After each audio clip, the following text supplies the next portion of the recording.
This is Willie Perdomo speaking on 3/16/2015 in the Richardson seminar room.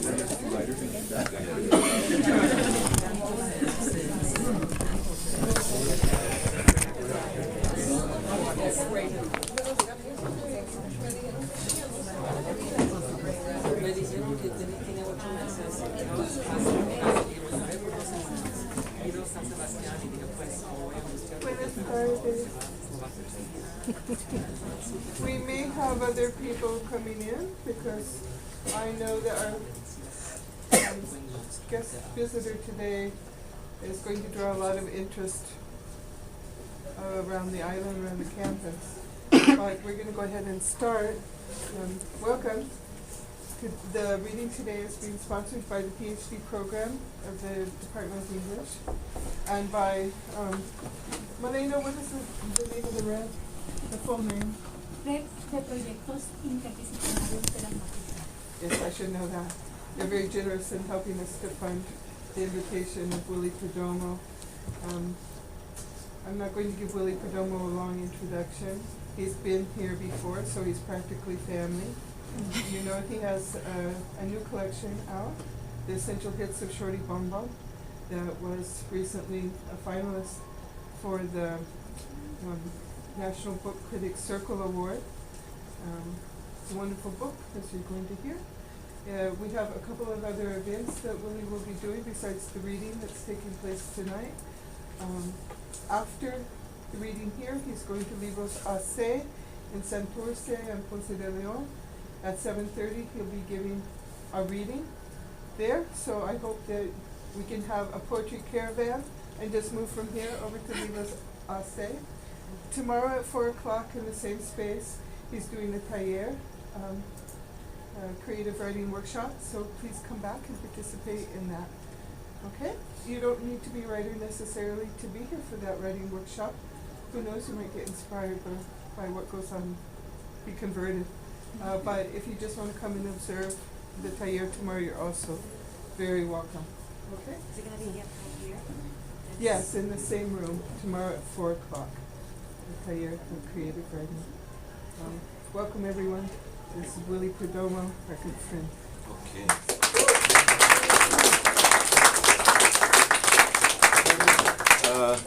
Thank you guys. How are you? It's good to be here. I was gonna do the whole thing in Spanish, but I found out they're recording, so I probably won't do that because my Spanish is all messed up. But voy a tratar anyway, right? Bueno, bienvenido, and thank you for having me. I have to definitely give a few thank yous before I start reading and talking about the book to Maestra Loretta for making this happen. We kind of emailed back and forth over a few weeks, and next thing I know, I was on my way to Puerto Rico. So that worked out really well. I was telling Melanie Perez Ortiz on the way here that I feel really good about having a community in Puerto Rico. You know, especially because my ties to the island was so ruptured during my formative years as a child, and it wasn't until I was 30 until I came back to just specifically to meet my grandfather, Willie Perdomo, who lived in Ponce. And so that was very important to me. I remember Victor Hernandez Cruz actually drove me to see my grandfather. And so ever since then, I've been coming back in more ways than one. My wife is from Ponce, and so we have an extended family over there. And then the poetry community here that started with Guillermo Rebollo Gil, who was one of my compadres when we started out, at least when I started out over here with Gallego, and then I met Professor Stanchich, and so there, you know, just a whole bunch of people, some of who are here, my boy Jose, where after I go to unwind, I go to La Repuesta and just chill out over there, if I like, or have a great meal with him and his family. So just a lot of good people, and I appreciate you all. Thank you for having me, and thank you for welcoming me to Puerto Rico once again, and to the University of Puerto Rico and the English department as well. Thank you for having me. It's a pleasure to be here, and I look forward to coming back more. So I'm going to read from this new book that Loretta was talking about. And the new book started, there's a section of poems that's called Fracture Flow. And they started in Puerto Rico about 5-6 years ago. And I'll give you a little context for that when I read those poems. But the whole book is based on one question initially. So I had an uncle whose name was Willie Perdomo. He played with Charlie Palmieri in the Cesta All-Stars in 1975, 1976. I never got to see him play. I never met him. So this book is really a blood memory book. It's a dream book. It's that moment where you get to kind of mythologize someone in your family, recreate him without knowing him. I knew him through my mother's stories. And my mother's stories about the gilded kind of beautiful age of salsa music and the boogaloo music that was starting out in New York, that every time she would tell her stories, she'd get into such a frenzy that she would get up and start dancing and like she would relive it. But she always had the same thing to say about my uncle. He could have been one of the best. And it was there where I kind of come in and I fill in all the blanks, all the stories that are not told, all the silences that come with that story, I think.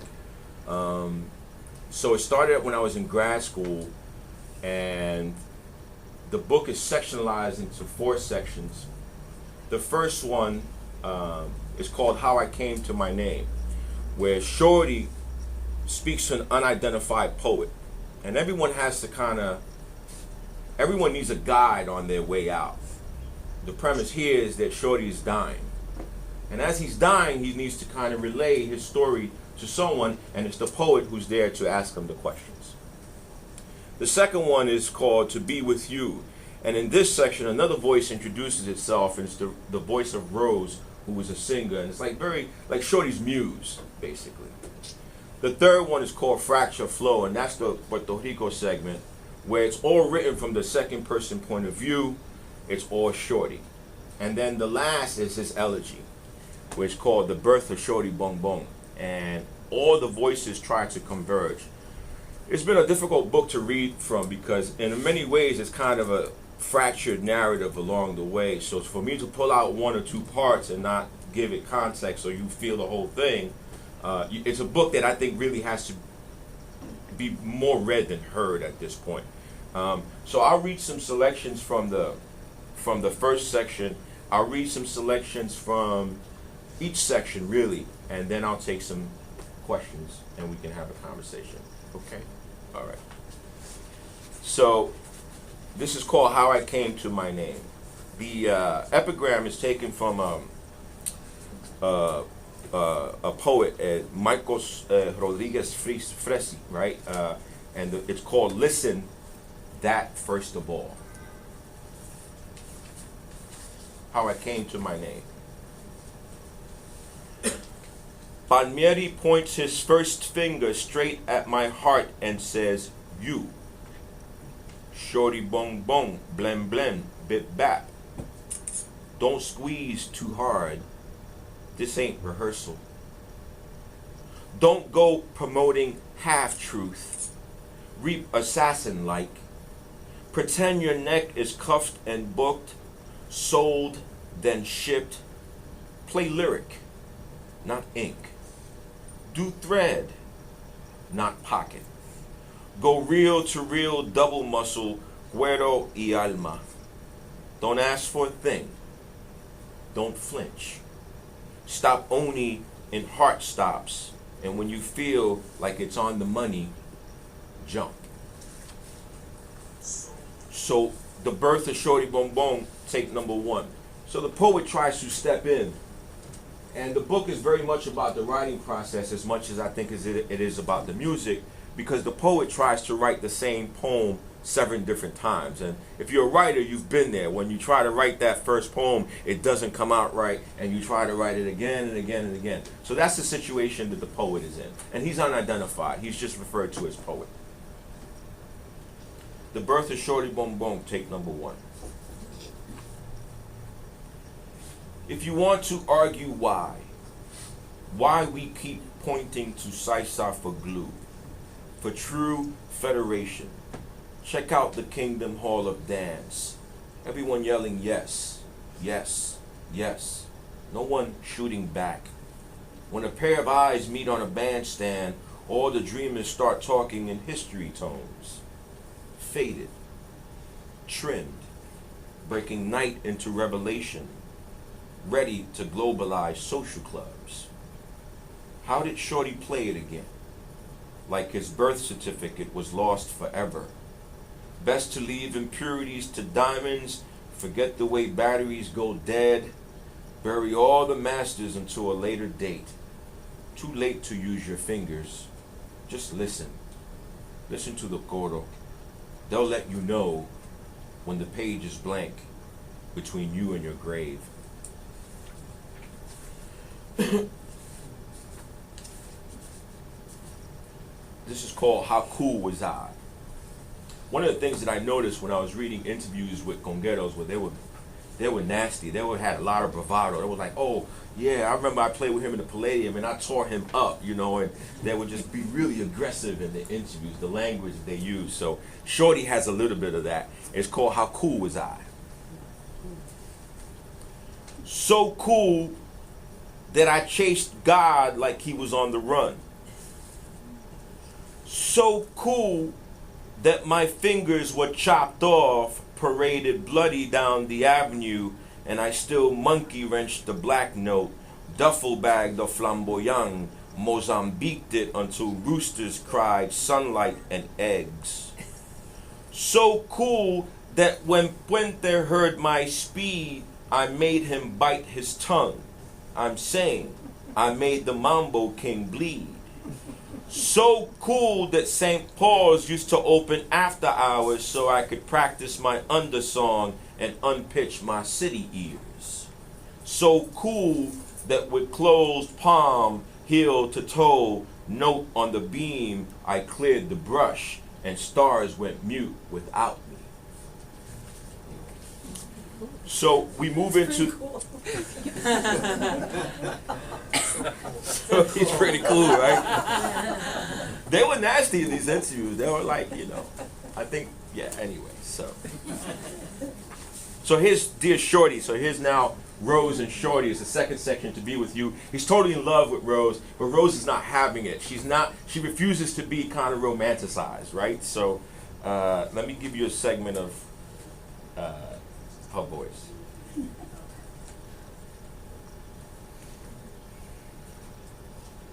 There it is. Dear Shorty number 4.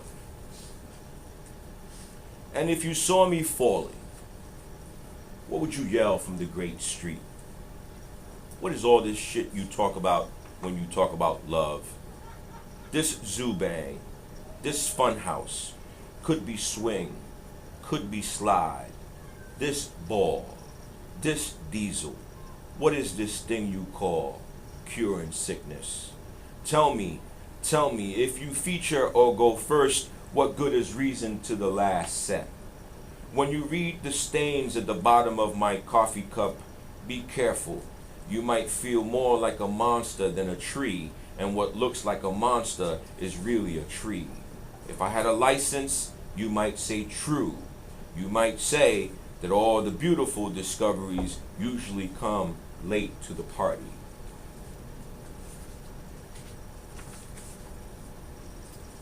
Dear Shorty, number 5. Let me read Shorty's poem. He steps in with a poem called Maybe Under Some Other Sky.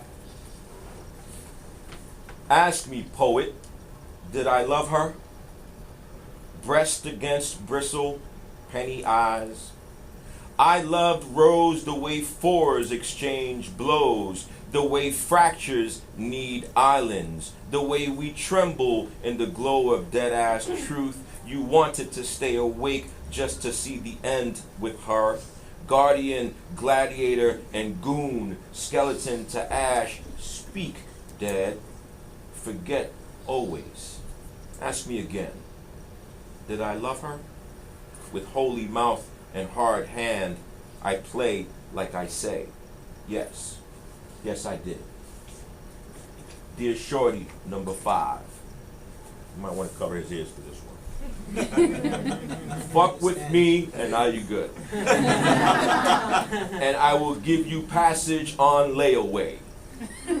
I will make you drop to your knees in after-party silence until your dreams are overcrowded.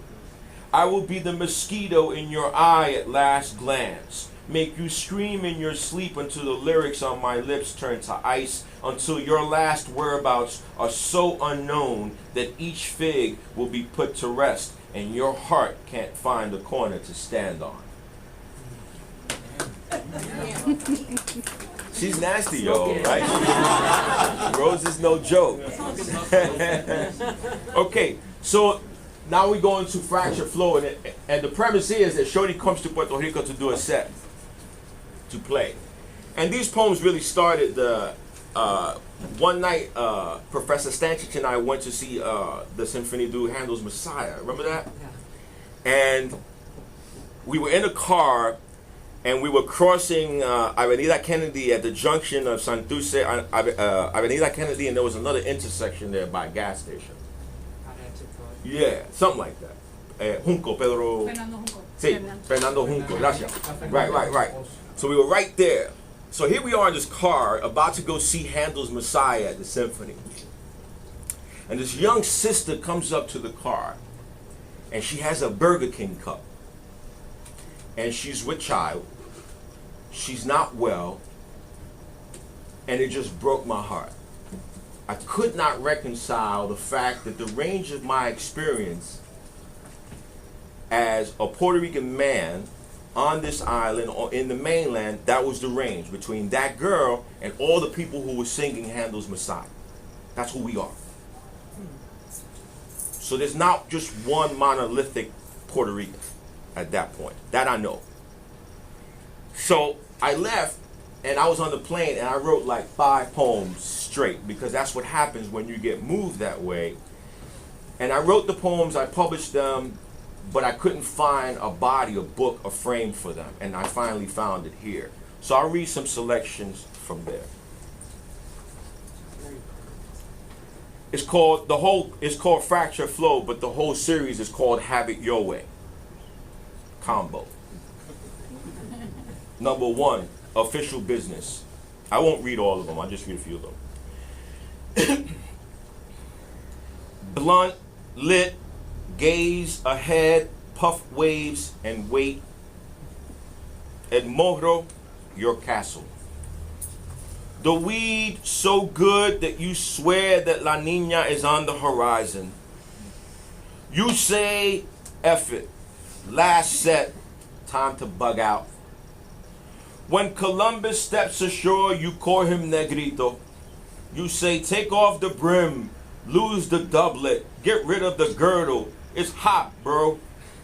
And you being the Paseo Boricua that you are, the dirt-eating Ponceña that you are, the Don Filiberto that you are, the Cheche Collet that you are, the 30 seconds it takes to steal a car that you are, the olive-skinned Buddhist pop star that you are, will pass Columbus the blunt and tell him to take a hit before government is shut down for the day. Woo!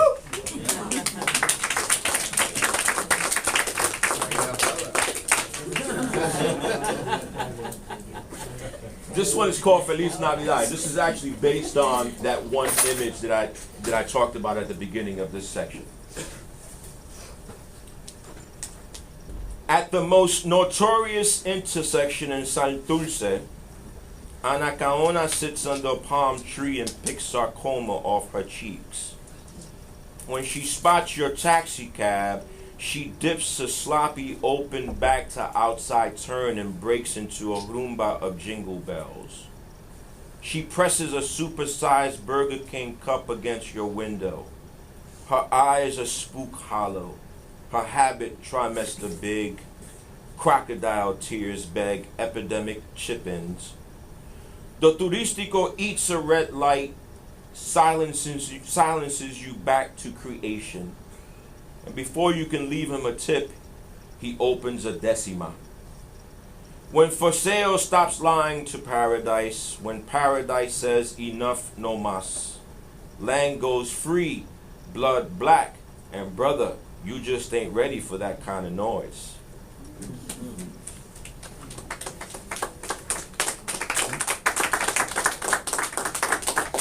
Number 4, son de Lolita. Your fingers tremble on each rosary bead. You are a bush of siempre vivas. Just yesterday you had coffee with the Virgin and her new man. You defended the dirt you ate. You wanted to be a nun, but a gun convinced you of its higher power. Conjugation games.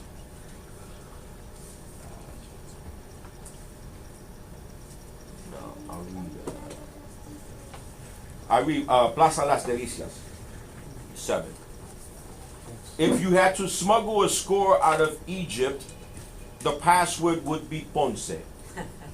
Dead dog ballads for roasted pigs, Guayabera dialogues, the deceased on town display, a grant of heaven by block party, grass dust, a silent, immaculate lion, sundown fountain spurts, a fire engine stuck in massacre red. Shorty Bong Bong's freedom song. Big man, come here, big man. Got these lady liberties, big man. Shh, they might be listening, big man. Come here, big man. Let me show you some freedom. Look. Turn it upside down and stars coming out of our old man. 2 for 5, 3 for 10. Trying to make an honest living. My name is, but my friends call me Shorty. I ain't selling drugs. I'm selling freedom. Oh, you funny, big man. Yeah, you right. They could be the same thing. Happy New Year, man. I know you made some resolutions. Look at this one here. She's bilingual, but that's gonna cost you extra, big man. Come on, big man. Work with me. Boys are doing parallels. Trying to riddle me silly. Like I got the bomb diggity. Come on, help me out now, big man. On the freedom. You know how it is, brother. Come on, come get some. On the freedom. Okay,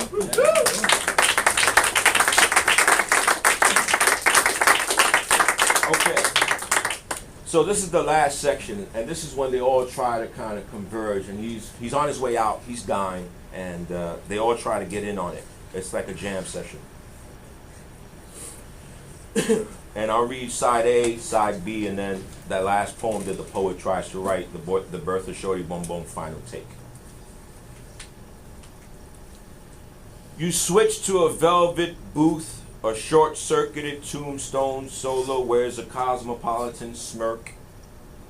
Who is that copping, please, talking about they haven't played that tune in a while? Today is heavy-footed, branch-dumb, old standards grill the last call, and outside the skylines are consumed by 1, 2, 1, 2, 3. Time to dig historic in that section of the circle where high call answers question with song. Yes, poet, I heard you.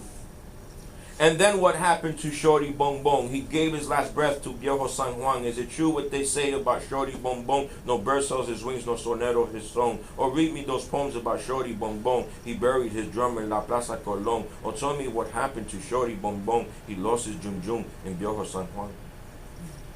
You lived on dreams and pauses for a whole take. Whenever prayers shocked your fate lines, Buddha sang for pennies, and his song blubbered the heavens. The heavens went quiet with his laugh. The rocks in your path were unemployed, and there was enough space for a second life. Sounds like just as it is, only way out was to be about something. You, fly guy with the hard hands, blaze swimmer, don't know if you heard, but this horse is ready. Gather your clouds and pearls, here comes lightning, press on grease him, put on grease him, but a eagle coat, glass slipper, bitch mink, evil face, guitar whale, or bongo, or agogo, kundalini, and caduceus, clack clack, oh yeah, como va, check my bonbon, something nasty. It is true. Since birth, your ears have been close to the curb, for every initiation, a costly exit. Recall the way bodies rocked, heads nodded. Summers were fertile for fib, stacked upon fib. A platoon of funerals and shipwrecks marched to pure end, wreaking spleen to spine havoc. Still, you scrape dead skin off your fingertips.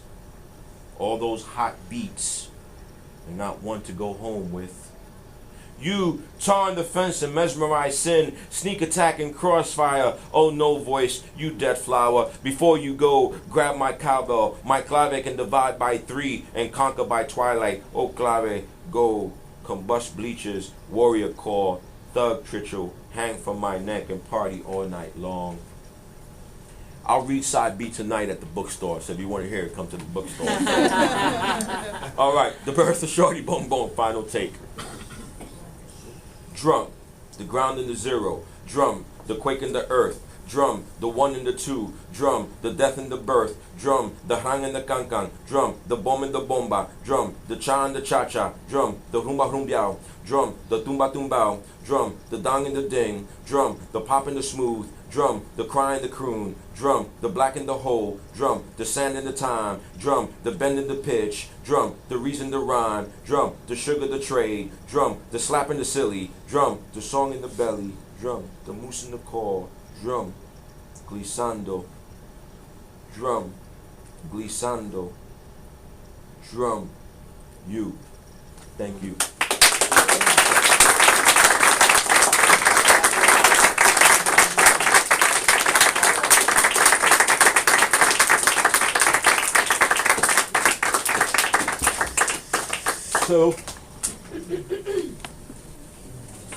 So that's that, right?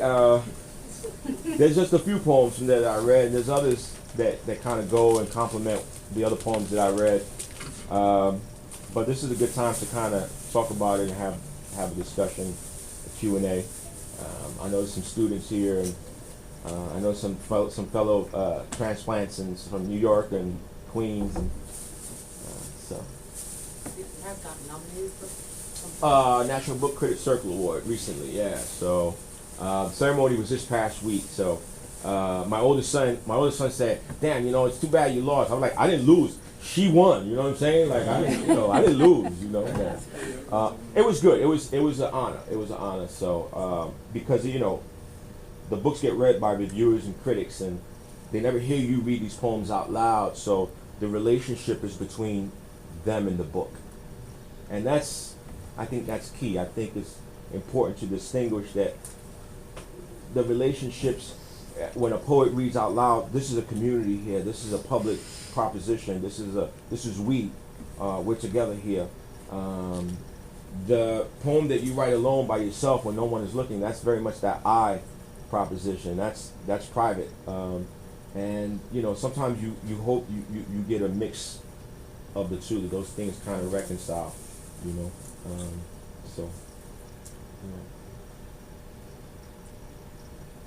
What inspired you to start, or who inspired you to start writing poetry? Mm-hmm. And do you remember that first poem that you wrote? It was awful.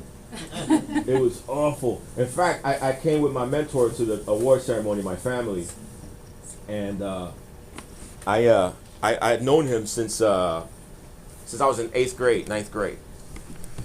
So, sorry. And it was difficult. I was going from school, I was going from uptown to East Harlem to like an all-white, all-rich school downtown. So I was trying to do both, right? It wreaked havoc on my psyche, but so I had a lot of uptown, I had a lot of angst. And a lot of that had to do with what was going on at home. And so Ed saw that. And so he said he did a reading one day. And I remember looking at him do the reading, and I says, "This is what I want to do." I never heard poetry that way. But then there was something else that happened around the very same time. All these things kind of converged. I read Down These Mean Streets by Piri Thomas. And then I found Langston Hughes in a bookstore. So all those things kind of converged. But Ed was the main one. And so I came back to him, and I wrote this poem called I Know. I know there is something walking by. I know there is something else. I don't know. But it was awful. And so I gave it to the mentor, right? I gave it to Ed, and he looked at it for a second, and he said, "I don't like this." I was like, "What?" He said, "This is what I want you to do, though. So I want you to write a poem about the walk that you take from 122nd Street in Lexington to 125th Street in Lexington, which in the late 80s was like a bazaar of just all kinds of things. And he said, and write that poem and then come back to me.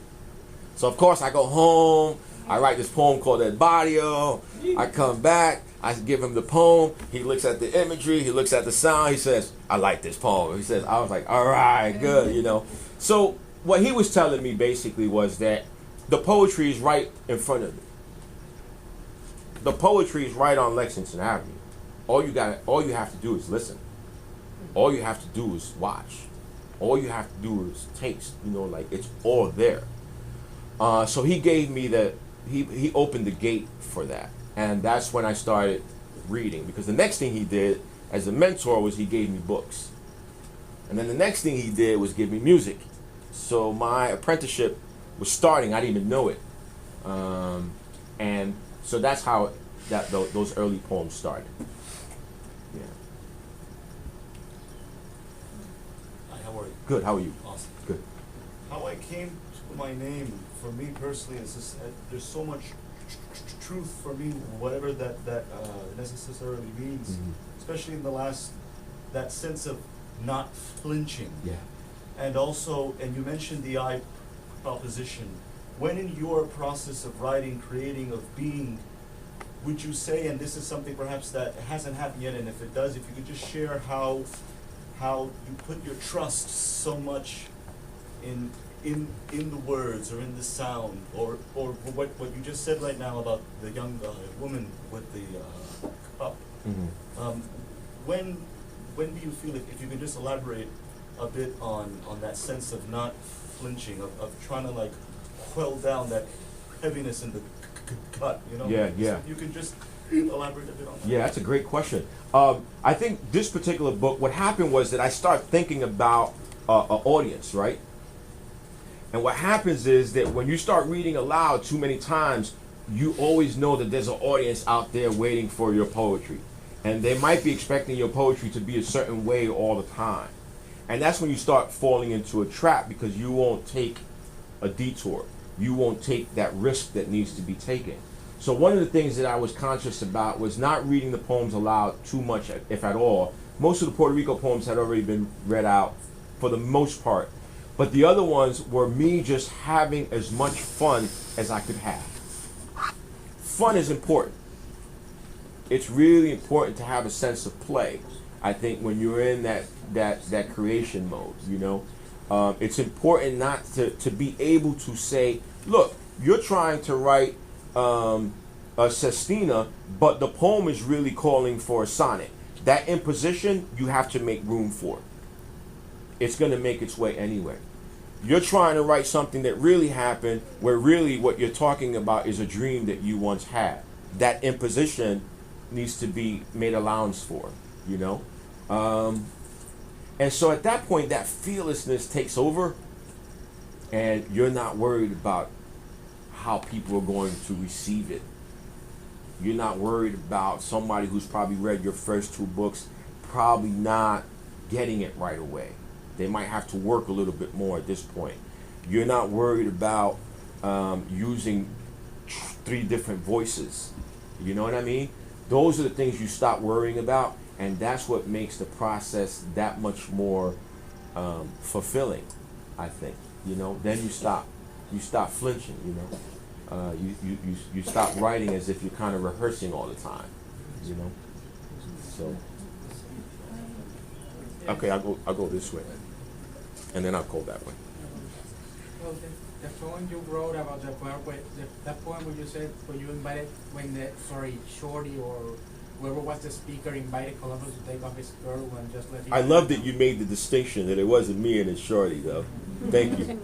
Oh, yeah, poetic voice. Yeah. That.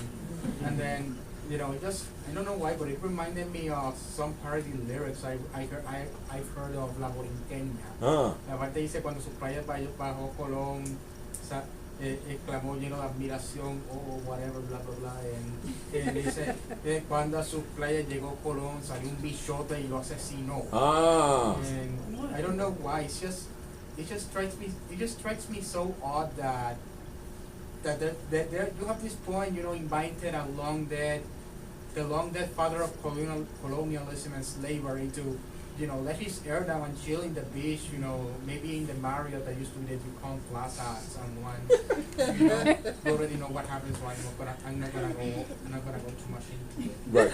And then just this parody lyrics of La Borinqueña, you know, that starts off, you know, la tierra de Borinquen, donde he nacido yo, es un jardín florido primero the parody, one of those parody side threads started, la tierra de Borinquen, donde he nacido yo, es un jardín de tiros, drogas y de alcohol.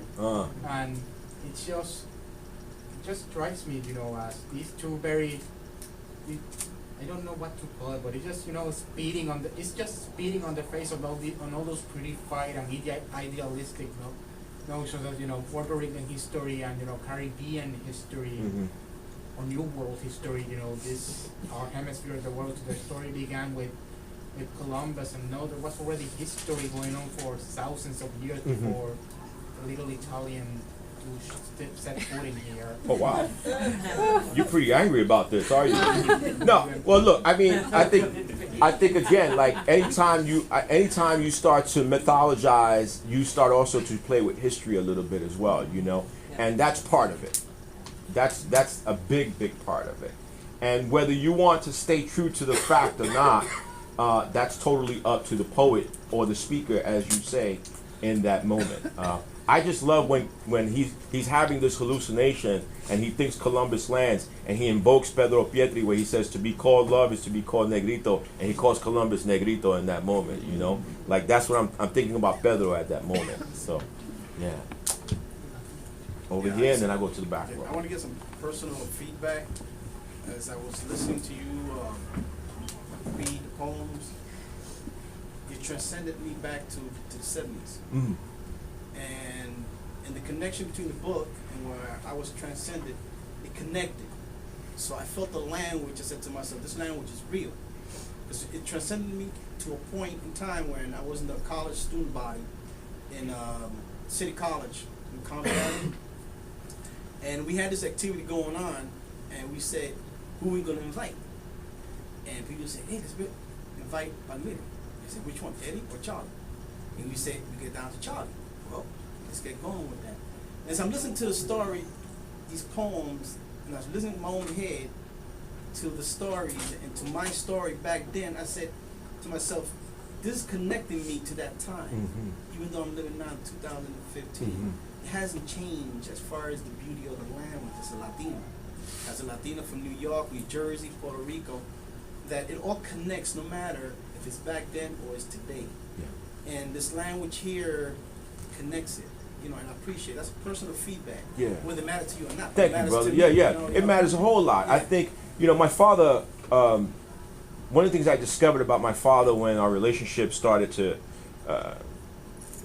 reform itself was that he could be in his study, what he calls his study, which is really just a room full of CDs and music, right? And he could listen to an album, say, Eddie Palmieri and the Harlemville Drive in 1970, or he could listen to, you know, Tito Rodriguez singing, you know, the boleros, and what he would do is he would remember where he was in that moment as he heard that song. So if this book is having the same effect, then we are in the same kind of area, right? Where you start to use language as a way to reimagine your own personal narrative. How is that triggered? Well, through the image, right? Through the language, and here you are at La Yupi, but you didn't flash back a number of years and remember that day at City College. I think music does that all the time. In fact, some of us play music to feel that heartbreak all over again. Some of us play music to like remember that moment of glory in our lives, you know. And I think my father had a relationship to music like that. My mother too, but hers was verbal, because my father's was filled with a lot of silences. But my mother, she had stories for days, like the Corso, the Bronx, East Harlem, this one, and otro. Like, you know, she had the stories, and that's where I got it kind of picked it up. So I'm glad that you got transplanted yet again. Yeah, man. Yeah. I noticed that obviously is very inclined to music, of course, in the Cobra. And the thing is that we're super very the same way that music is. He has this limitless sort of vibe. It's like I will rise, and then by the last section he's falling. Yeah. It's very Icarus-like. Yeah. And I loved it. It's like I was very, I tend to go a lot by it, the rise and fall of a main character sort of, and it was lovely. He has this fearlessness and this, it's very frenzy. Yeah, yeah. The character is very frenzy-like. It goes into this build up, and then falls. Yes, yeah. And the silence that comes with the end. This is why I love talking to grad students and students, man. You know, like, because they read the work the way sometimes you don't, you know. I think what you're talking about is tempo. Yeah, it's wonderful. Yeah, I feel like you're talking tempo, and I feel like the music is not only like the symbol of the music, right? But then the language that's happening in the poems, right? So that in 1 minute I might be using a short lyric, and then I go off into this big, like that drum poem was a big, repetitive, like, you know, back to back. It was so fast. Right, exactly. It was so fast. Yeah. It's the frenzy of music, and you're talking about a guy that is playing congas. Yeah. So when that music goes, it comes into a crescendo, and then it goes crazy. That's, yeah. It's just crazy, and you get lost in it. That's, yeah. And then it comes back down. Yeah. But when it comes down, it's sad, but at the same time, I don't feel sad because it's so, you get swept up in that storm. Right. Well, you know, what puts us together, you know, ultimately at the end, you know, like, It's beautiful. yeah, you know, like what. And Rosa.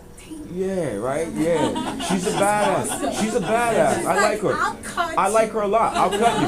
Yeah, yeah. You know, I refuse to be, you know, romanticized. Trust me, writing about music was hard because that's one of our staples, right? So how much can we keep going back to it? But I had to do it because the narrative was just kind of eating at me. I remember trying to write like a novel of a conga player, but I had like 40 some odd pages, all of which ended up in the garbage basically. I just knew my limits at that point. But I knew I had to tell a story. So, but I'm glad that you got the tempo. He is a song. Yeah. Basically, he is a song. It's wonderful. Yeah. You know, you're talking about the whole book is about a conga player, about a musician, and he himself is a song. Yeah. I think by extension it's also about a city. I think it's about an island. I think it's about writing poetry. You know what I mean? Like by extension alone. So yeah. I was gonna ask, this is a little bit more technical. Sure.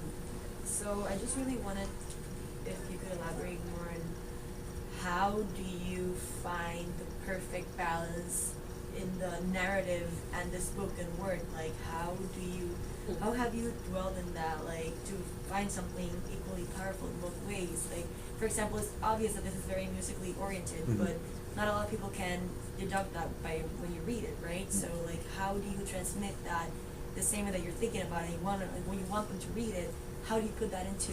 I used every musical, sonic, literary element at my disposal. Everything from assonance to rhyme, slant rhyme, internal rhyme, alliteration, anaphora, repetition, anything that was at my disposal, I used. Shorty's a very lyrical speaker, and he also uses these kind of resemblance sonnet forms because if you read his poems, he's always trying to convince the poet about something. And the sonnet essentially is one of those argumentative kind of structures anyway, right? Like you're making a case for something almost. So if I kept his concise and lyrical, then I could squeeze that, whatever you think it might be, the spoken word aspect of it, which I think is more the musical, lyrical aspect of it. The poet comes in as the more performative type. He's the one that gets on the riffs. He's the one that tries to associate whatever Shorty's trying to say. He's the one that's trying to regenerate what Shorty's trying to say, because he's more modern, and he's probably younger than Shorty at this point. He's the one that's going to be a little bit more free. Rose is going to try to mix both of those things, I think. You know, Rose she has some short, very concise, fragmented, I think, you know, I don't know. I don't like to talk about the work that much like that, but because, you know, you don't want to falsify it in any way. You know what I'm saying? But I definitely think that the music outside of the spoken word is all in the line, is what I'm saying. And that line, you can utilize so many elements to get the sound across that if you're writing about music, the book has no alternative but to be sonically charged. You know what I mean? Yeah. But would you say in general there's like a dichotomy between spoken word and written? Well, yeah. Yeah. Hell yeah, of course. I mean, the proposition, again, if I do a spoken word poem in front of a large audience, that's a community that's inherent, it's built in already. It's a public thing. It's a political act too. We use spoken words to move like MCs used hip hop, to move the crowd, to move them to dance, to move them to fight, to move them to vote, to protest, to sign up for something. When you're writing a poem by yourself in your study, in the library, at a desk somewhere, and it's just you and the poem, different type of audience, different relationship, much more private, a little bit more silent, not really thinking about. That just came into mind when you were talking about the National Critic, Yeah. the word, and like how it was just the book and their relation. That's like, it. That's your you lose so relationship. much when- Yeah, that's your relationship to it. It's on you and the book. I have to trust that you're generous enough to read the book and then read it again and say, wait a minute, I might have missed this part here. How are these stories connected? What do you think the book critics saw in it? Hell if I know. I don't know. I think it's a good question. I think they probably saw what I was trying to do, if at all. Whether I succeeded or not, I'm not sure. But I think they saw what I was trying to do when it comes to how we negotiate narrative in poetry. How we use language without stacking an image on top of an image, on top of an image, on top of an image to tell a story. How we use different forms as resemblance forms, so that we might not be using it exactly the way it was laid out when it first was discovered, but because we are the kind of people that we are, we take it and we mix it. We remix it. I think they were trying to they probably saw that I was attempting to. I don't know what they saw. You know, you want to hope that they saw something good in it ultimately. Do you think if they listen to you reading the book, you will win? No. No? No. I don't think so. I don't know. I don't think so. No. I think they already decided by that point. But that's a deep question. I don't know. Maybe. Going back to the lines of my friend over here and a little bit of Sir, the way you were reading the poems also sent me back to not 70s, but like recently I went to the Rico's Cafe. In New York City? Yeah. Oh my God, are you okay? I Yeah? went twice. Cool. New York doesn't scare me. I'm good. Scares me. I live in New Hampshire. I live there for a while. I'm cool. Like, I know that's my thing. Anyway, I thought that like everyone had like a beat of drumline. Yeah. Like I didn't feel like it was a whole song, but a playlist. Like I was thinking like, did you have like a playlist in mind? Like Hell yeah. of Hell certain, like, yeah. artists, like in Hell order to yeah. share. Oh, I love that question. Yeah, man. I had who's on my list?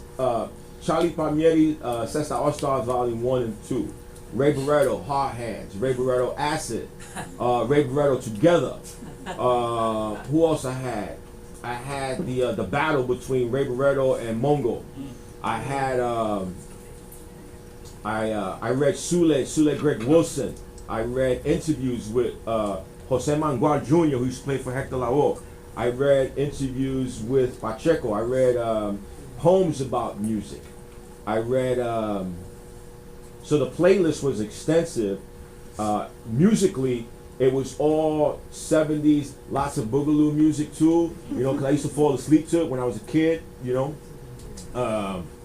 So, like, I would say, like, if Joe Cuba was like a romantic poet, what would he sound like? You know what I'm saying? Like, that was my frame of reference sometimes, you know. So I love that question. Yeah, I have a whole list that I was listening to over and over again while I was writing it, you know. Jazz too. You know, I would throw in some jazz as well. No words, but just kind of sound coming through. So yeah, but the ones I listed, like the first 4 or 5, definitely were up there. Yeah. Really, how do we make that narrative, if it's possible, between where Nickel Casadine smoking lovely and now Shorty Bum? Oh yeah, right. Damn, the first word that comes to my mind is maturity, man. I think, and patience too, right? You know, I used to come from that school of poetry where most of my predecessors in the Eureka movement, and a lot of the poetry that was written, that one had to live to write the poem. You had to kind of sign up for a journey through a certain amount of darkness to write the poem, to witness it and come back. That's a tough one, right? That's a tough proposition because you might not come back from one of those journeys, right? And so what I discovered, I think, that I started loving books again. Number one, I started to kind of become an active reader again. And then I kind of rediscovered that most of what we write in many ways is a reflection of what we're reading at that time. So that if we're looking at something, we're trying to work on a specific project, say, you know, I'm going to read El Entierro de Cortijo with, say, Derek Walcott's Nobel lecture on one hand. I might read some dream songs just to get, you know, some kind of a funky syntax in my mind for a little while, and then maybe switch up into something like, you know, a Keats poem, something like that. I might want a little bit more fracture and fragment, so I'll go to, say, Adrienne Rich or maybe Audre Lorde. So again, I became a student again, I think, if that makes sense, you know. And I think the journey from Nickel, I think it's just growth, brother. I really do. I think study has something to do with it, and I started practicing again too in a way that I wasn't, because I belong to that Bello Pietri first draft club. You know what I'm saying? Where we just go up there and just read the first draft. Like I said, like whoever likes it, who doesn't, I don't care. You know. But I could have used some editing back then, man. You know what I mean? I could have used some help, man. Not to take anything away from those poems. There was all heart, nothing but blood on them. I know that for sure. But there is a moment where, you know, as a poet, you might, or as a writer, you might need a little bit more mediation between you and that poem sometimes, you know? And so I think I had a little bit more of that this time around. And I have to tell you, Gil, that this is the first time that I remember having fun writing poetry again. This is a lot more fun. I was like in a jam session like you wouldn't believe, man. And I was just trying to catch on to something and just kind of keep it moving, you know? So it was a lot more fun, I have to say. Mainly, if anything, from one book to this last book. So you Lots more discarded fun. a lot of tries. Yeah. There's a lot of revision, too. A lot of revision. Yeah. So what did you discard? A bunch of bad prose poems that I had beforehand. I had a friend of mine I sent them to, and he said, "Dear Willie, these poems are whack, period." It was like straight up, just like that. He was like, "These poems are awful, man." And then he went on for like 2 pages and told me why. So I salvaged like about 4 or 5 lines from those poems. I was like, out of my way. Out of my way. That's a good friend. Yeah. God bless him. Yeah. Is there a time of the day that's best for you to write, and has that changed over time? Yeah, I teach in New Hampshire at a boarding school in New England, right? In New England. I said New Hampshire already, right? So Right. Two seasons, Yeah, winter right. and July. The snow has been brutal. My soul is hurting right now. The winter is just rough, man. I'm so glad to be here for 48 hours. You cannot believe it. like early in the morning, Rich. I would say early in the morning. I take my notebook for about a half hour, and the key is at that point not to try to make an event of what you're going to write. Like, you know, I'm going to write a libretto right now. I'm going to write a novel. You know what I'm saying? Like, you can't do that. You sit down and just write and be free with it. And of course, you know, I already have my little bustelo right by the side. I got my cafecito. No more milk, no more sugar for me. But you know, I have it black, nice and hot, and 30 minutes. That's it. I give myself, and then I go to work. Every day. Every day. Every day. Every day. Every day. 15 to 30 minutes every day. I load up the Moleskine, and I've been talking about this. So that's another thing. The process. I'm finally coming into my practice too, Bill. I think.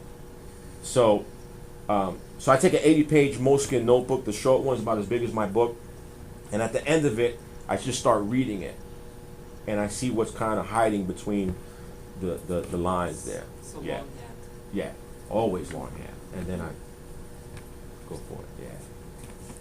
Someone here mentioned, like compared the character to Icarus, and it, as you read it, it was like, I pictured it like sort of an epic tale. Was that, did it kind of have that, as you were writing, did you want it to be epic? I'll let you say it before I say it. That's for sure. No, I would not stand here and be like, yes, I wrote an epic book right now. You know what I'm saying? But I'm glad that you brought it up, not me, right? I mean, look, right? Like one of my favorite books. One of the things I discovered, Dante's Inferno.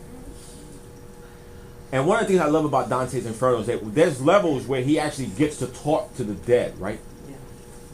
And then the dead talk back. But there's some levels where he talks to the dead and they can't say a word back to him. And he needs Virgil to kind of help him out in this journey. So, yeah, that is resonant, I think, right? The shorty is talking to the poet. The poet is kind of guiding his way through his last day, I think. And so that was definitely on my mind. I'm always scared to talk about stuff like that because I don't want to sound pretentious. You know what I'm saying? Like, I don't want to, but I can't front. Like, yes, I was reading Dante's Inferno. Love reading Dante's Inferno. In fact, I wish I could learn Italian to read Dante's Inferno. I would go to the New Rico and read it out loud in Italian. And they'd be like, yo, this dude is dope, man. We gotta sign him up right now. You know? So, but thank you. I mean, there is that, I guess there is that, what you're hearing hopefully is true. Yeah.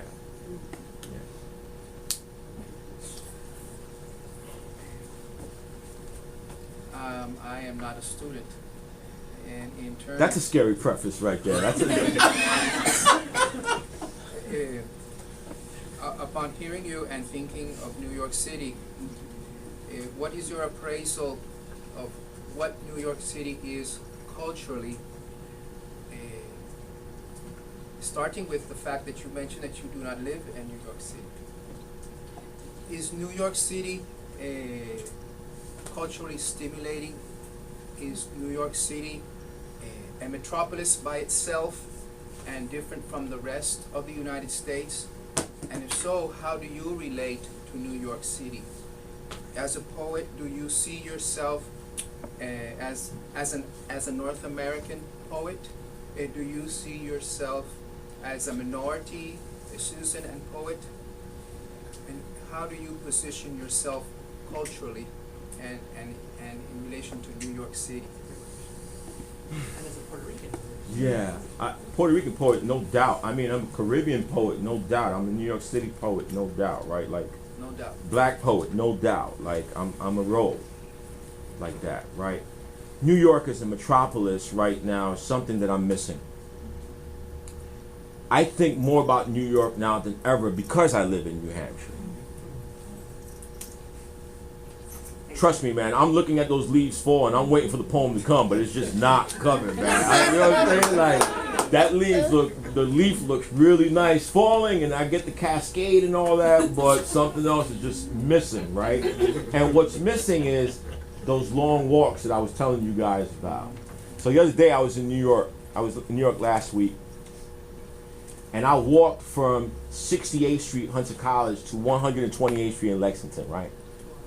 Because I needed to it. And I needed to walk that so that I can kind of feel like I'm walking in the woods, but it's the street. The street are my woods.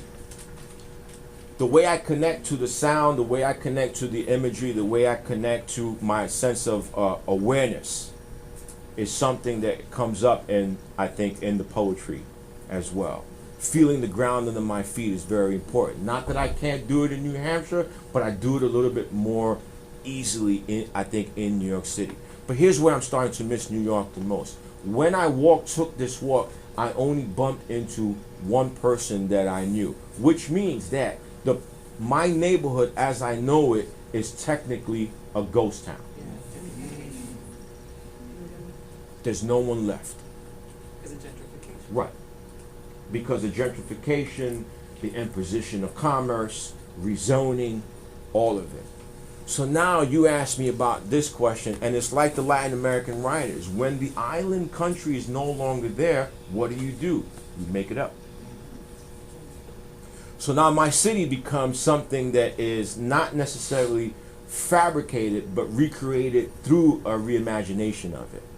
If I'm looking at my friends, if I'm going through past Lexington, but I don't see Carlos there anymore, in my mind, Carlos is there. I'm thinking about that story, regardless if the store that he's standing in front of is now a Starbucks. So for me, my relationship to New York City is more one of memory than anything else at this point. Culturally, it's still stimulating, I think. In terms of the speed of the metropolis is something that I need sometimes. Culturally, where I find my pockets of my community, north of 96th Street, usually uptown, even north of 110th Street, I would say. And that's where I find the people who still know me as, Papo. If I'm walking down the street and I hear Papo, and I was like, oh, that's somebody who knows me in a way that I wouldn't hear that on Main Street in New Hampshire. Like if I heard somebody say, yo, Pop, in New Hampshire, I would run. You know what I'm saying? I would be out. I wouldn't even look back. They were like, Papa, I was like, what? I'm out. So I hope that answered your question. I don't feel like I'm as a minority writer at all. In fact, that's a word that I don't even use anymore. But definitely, poetry has no bounds when it comes to vision, right? So whoever you are, if you got the line, serve it. If you have the line, serve it. So, yeah. You also said that you feel like a Caribbean poet. Yes. How do you perceive yourself as a Caribbean poet? Well, the Caribbean, is it because of geographical reasons, Mm-hmm. or is it because of the relationship of the other Caribbeans? If we look at and if it's from New York and not from here. Yeah. No, totally. Like, if you look at the Caribbean as a kind of cluster of meta archipelagos, right? And all of them are just kind of little bits and pieces, right? And exactly, right? It's kind of the repeating island fact, the theory of that, right? So my thing is, as a Caribbean poet, how do I tap into the rituals that came over from the island, but because my community is no longer there, where do I find those rituals? How do I recreate those rituals? And if I lose them, then do I lose my memory at the same time? That's part of it. The other part of it is the sense of, if I'm always moving, if my family, say, moves to New York, right? And then they move to Orlando for a few years. And then they move to Pennsylvania for a few years, and then they come back to San Juan. And I'm just starting to tell my story in New York.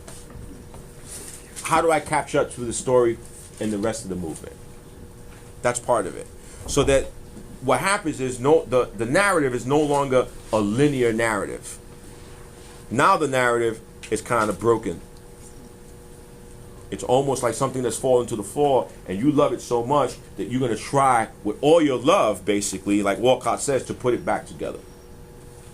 And so my sense of myself as a Caribbean poet is that moment where I try to put the narratives back together, the broken pieces back together from the stories I tell. It doesn't necessarily have to be connected to, you know, a physical kind of symbolic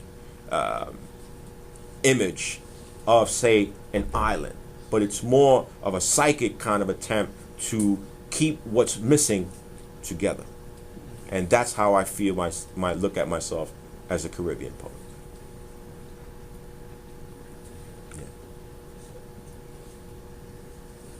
Yeah.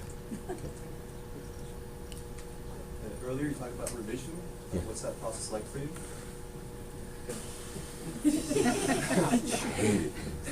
But necessary.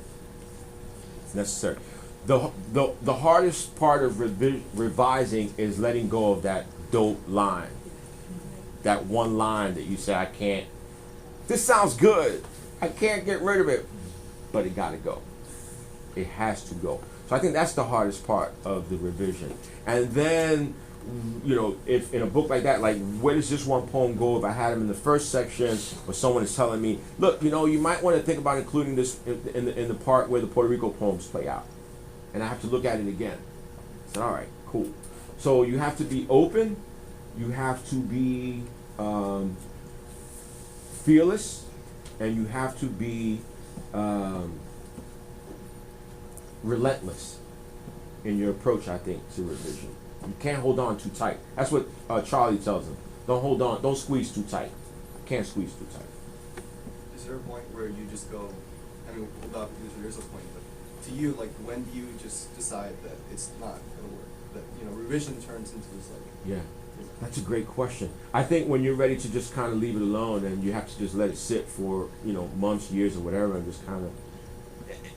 It's a letting go relationship. I mean, we all know how hard that is, right? Like letting go of anything sometimes. So whether it's something sentimental, a relationship, an album, whatever it is, like letting go is hard, but learning to let go is probably the key to revising, I think.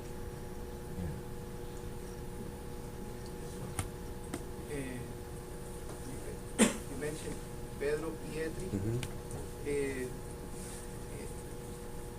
What you have been influenced in terms of literary. If you were to choose a Caribbean poet or writer, who would that be? And if you were to choose a New York, un ente de la ciudad de Nueva York, Sí. que fuera poeta o literario, that have influenced you. And three, what North American literary or poet have had influence over you? Yeah, that's a pebble game for me, though. You know, that's like a shell game. I don't. That's something that I can't really. Have influenced you, no? They're real. Okay. You mentioned some of them.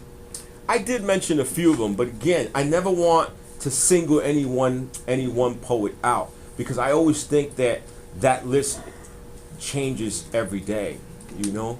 And for me to sit here and say, you know, pick, say, Victor Hernandez Cruz over Frank Lima is something that's not something that for me is a choice.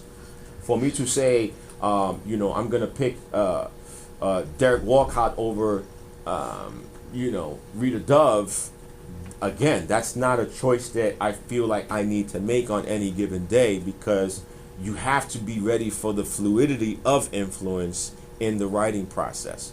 I can't, you know, it's like dispelling those things that you say influence you, because they can only influence you, I think, but for so long before you start to think, okay, I think it might be time for me to go in a new direction. So it's fluid. Yeah. You talk about letting go and making connections as well. So how do you? He's my student. I feel Good. stressed. Grill him. Look at him. No A for you, buddy. I already knew that from the first day. how did you let go of the critiques of being a Puerto Rican born, moving to New York, writing about the culture of Puerto Ricans, that's a great and question. how did you let go of that critique and yet make the connections with the necessary audience, especially the ones here on the island as well?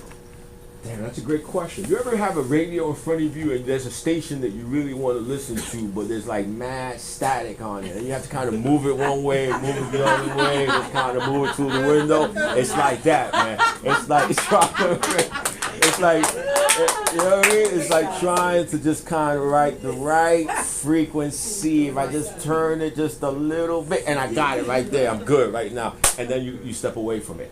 And you step away from it and you don't touch it for the rest of the day, right? Like, you just let it play until it dies, basically. It's like that. Do you feel like that connection was the music in your poetry? Yes, it was the music, it was the aesthetic, it was the style, it was the approach, it was the practice, it was all of it this time around. There's no doubt about that. I wasn't thinking about connections to anything or anyone except my uncle in that moment. And after that, I would have to trust you to meet me halfway on that connection. For sure. Yeah. Because if I'm thinking about you, you're already thinking about your professor, right? So I'm like, oh man, I'm thinking about this dude. He's thinking about his professor. You know what I mean? He might not like this poem, but if he likes his poem, his professor might not. I'm shocked. You know what I'm saying? Like, you don't want that. You don't want that kind of pressure in the process. You just don't. It's not healthy for it. It's not good for it. You don't want it, you know. Let the rest take care of itself. It'll happen. There's always somebody who's not gonna like the book. And like, if that critic was like, oh, I found this book to be a little like on the light side, something like that. Guess what? I just found who's not my audience, right? At that moment, she's not my audience. I'm cool with that. You, I think you might be my audience right now. Maybe, maybe not. I'm cool with that too. So.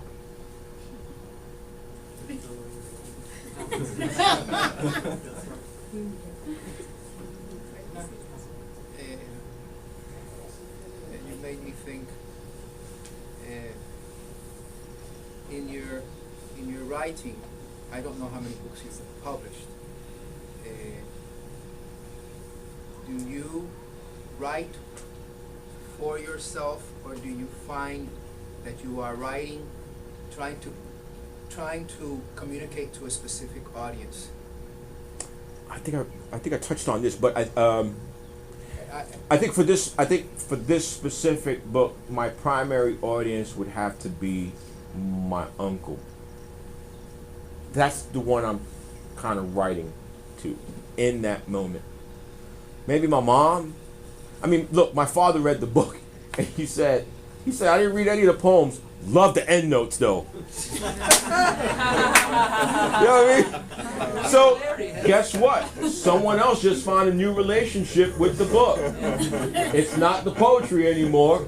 It's the information in the back. You know what I mean? So, you know, so I'm writing to my uncle, and then again, as I told this young man here, the rest will have to take care of itself.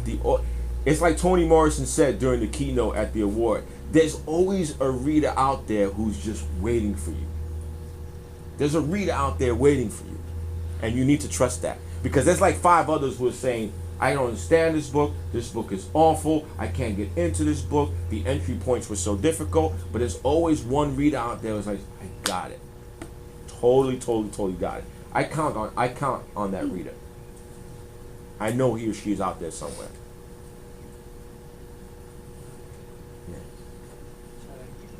Okay. Thank you. Thank you.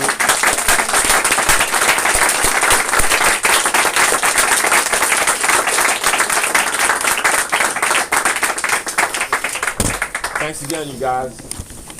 If you came in late, remember that tomorrow we are in the same space, same time for a workshop with Willie Perdomo. And tonight at 7:30, Willie will be in Libros AC in Avenida Ponce de Leon at 7:30. Libros AC.